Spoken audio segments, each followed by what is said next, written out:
Like पॉझिटिव्हनी Monaco versus Monaco या शीर्षकाखाली एक शॉर्ट प्रसिद्ध केला होता आणि या शॉर्टला चांगला प्रतिसाद मिळाला. त्यामध्ये एक कॉमेंट आली की अन्न सुक्तामध्ये अन्न हे पूर्ण ब्रह्म आहे असं म्हटलेलं आहे. तर तेच अन्न जे पूर्ण ब्रह्म आहे ते विष कसं होऊ शकतं? या प्रश्नाचं उत्तर असं की आयुर्वेदामध्ये अन्न ग्रहणाच्या पद्धती दिलेल्या आहेत. 3 प्रकारच्या प्रकृती आहे मनुष्याच्या प्रकृतीचं 3 पद्धतीमध्ये वर्गीकरण केलेलं आहे. एक वात प्रकृती, पित्त प्रकृती आणि कफ प्रकृती.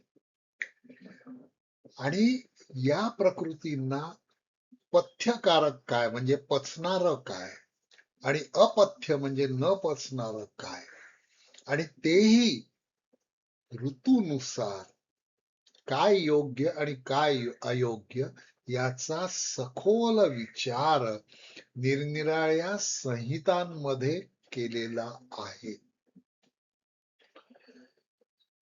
मोनॅको हे एका बिस्किटाच्या ब्रँडचं नाव आहे. खारे, लवणयुक्त, थोडेसे तुपकट पण तथापि कुरकुरीत असलेले हे बिस्किट आहेत.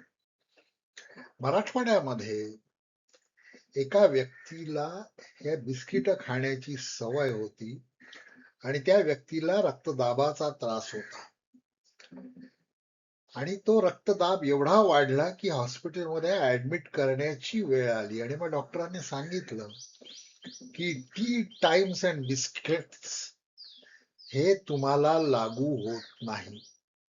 T without sugar and times एवढंच फक्त खायचं, बिस्किट खायचे नाहीत. ज्यांना वजन नियंत्रणात ठेवायचं आहे त्यांनी बिस्किटांचा वापर टाळायला हवा.